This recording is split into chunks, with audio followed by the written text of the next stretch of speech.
So I've been posting GTA videos every single day of my life for the last 7.5 years straight.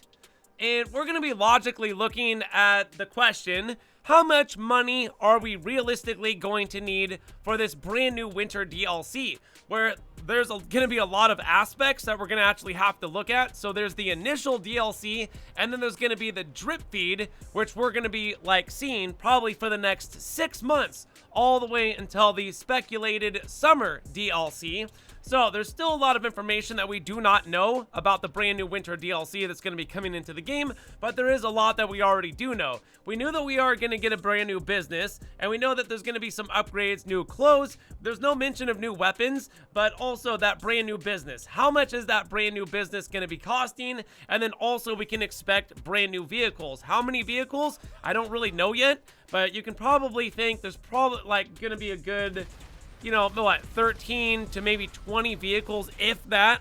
And speculation has it too that a lot of these vehicles that are going to be coming into the game are going to be even more brand new police vehicles, because we're going to be getting brand new dispatch missions, which kind of tells you right there, just by working with Vincent himself, which is a police officer, most likely, yeah, we're going to be getting some more police vehicles.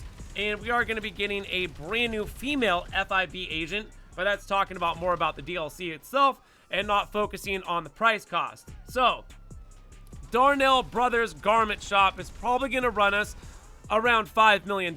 So the last DLC, which was the Bounties business, cost us about $5 million, and that's to buy everything. Now, did you need to buy everything for the businesses?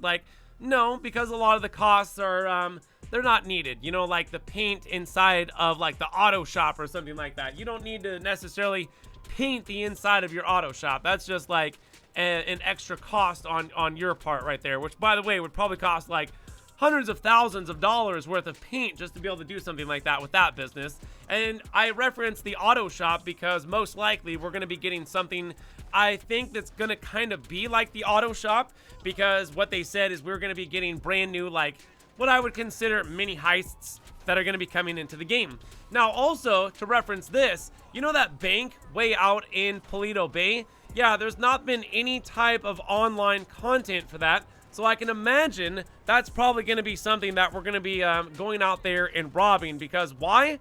Because not that long ago, we got a DLC that was called the Cluckenbell Farm Raid, which still is in the general area in Paleto Bay.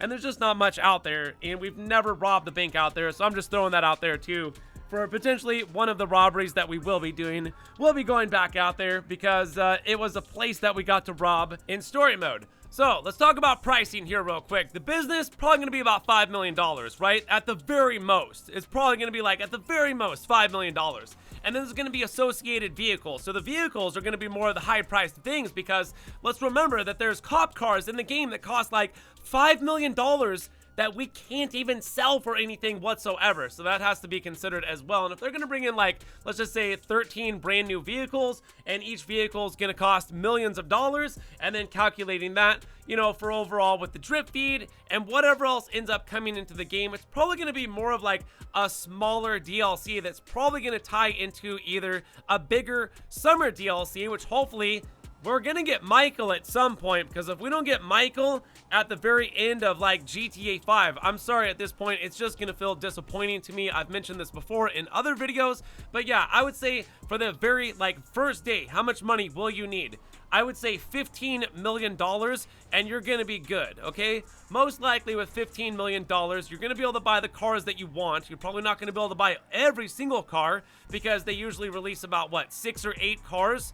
They'll probably release about 6 cars within the very first day of the release of the DLC, along with the actual business itself and all of the other content. Of course, we are going to be in the midst of Christmas, so that means they're probably going to hold on to a bunch of content from the DLC, because we're going to have Christmas coming into the game about the same time, I can imagine. So from there, we're just going to be drip-fed content all the way until, I speculate, summertime, to where we get our potential speculation final DLC in this game, which is going to be our summer DLC, which hopefully will be Michael's DLC, which is going to lead up to something that maybe has to transitioning DLC that we're going to be doing that's going to like open up Vice City's world to us at that point, which I know there's a lot of players out there very excited, very on edge at this point about Grand Theft Auto 6. I know you guys have probably been on Twitter and seen all of the leaked footage.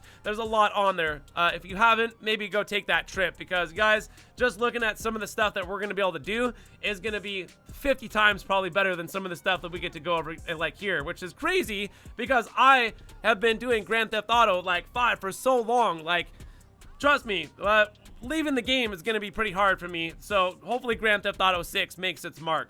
So anyways, from there, guys, yeah. So initially, yeah, $15–20 million, something like that.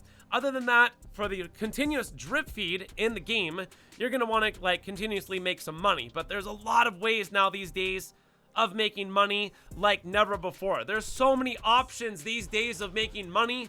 You could almost do anything. I hear of players that don't even mess with businesses. They just go right to the casino, start gambling, and about $90,000 just got them like 10 million somehow because they know how to work the actual casino and the gambling. Spend a day there and you just made like 10 million. That's crazy too, because I don't mess too much over there at the casino. I have before, and I have won some big bucks. You guys may have seen one of my videos on that. So yeah, I would say $20 million, you're going to be good. You're going to be able to buy the business. You're going to be able to buy some cars. You're going to be able to buy some clothes, and you're going to be able to like do whatever else. And just to let you guys know too, every Saturday here on the channel, which we're going to be bumping it up, is going to be LS Car Meet trading modded cars. So as soon as we get these modded cars in the game, I'm sure there's going to be people doing like DMO drops and stuff like that, making modded cars on PlayStation, bringing them over here to PlayStation 4, and then bringing them over here to PlayStation 5, where we get drip fed these modded vehicles that people are still making with Save Wizard, which is crazy because when you think about it too, when we go to GTA 6, like, there's no Bennies or F1s that are probably going to be over there, but who knows what the new type of merging is going to be going on and new glitches. The whole brand new world itself and the possibilities is going to be almost endless, just like GTA 5's world. With if you guys have been around as long as I have, you guys, I've experienced a lot of glitches and a lot of fun times in this game, and I hope to do the same in GTA 6 when it does end up coming around. Hopefully it'll be a good game once again. So anyways, from there, you guys, yeah, just wanted to go over a lot of details here, talking about some different things, give you a perspective on some ideas, and then also just give you a general idea of like, look, bro, if you got like $20 million or more, you're gonna be fine, okay? And there's a lot of players out there, they're rocking a lot more than $20 million, because let me tell you something. Once you get on a money grind, you like to keep making even more money. Then like once you get to 100 million, you want to go to 200. Or 100, you want to go to 200. Once you get to 200, you kind of want to go to 300. For me, I kind of stop because I know at this point, I don't want to money grind anymore. I just want to focus on having fun. For if this is the last year of GTA 5, and this is potentially our last DLC for Christmas, which is another like thing I didn't really mention, you guys, this may be the last DLC that we're seeing in GTA 5 for Christmas. So other than this, every year it's just going to be rinsed and repeated content from previous years, which at that point it'll be like 12 years old next year. So other than that, I don't want to keep you guys any longer. If you enjoyed this video, be sure to hit the like button on the way out. Think about subscribing, of course, if you are new here to the channel, and go check out some more videos on my channel, which will help me out and you being more informed on what's going on. And thanks for watching. My name is GRAVESIGHT. Hope you guys are all doing good, having an awesome rest of the day. I'll see you in the next one. So peace.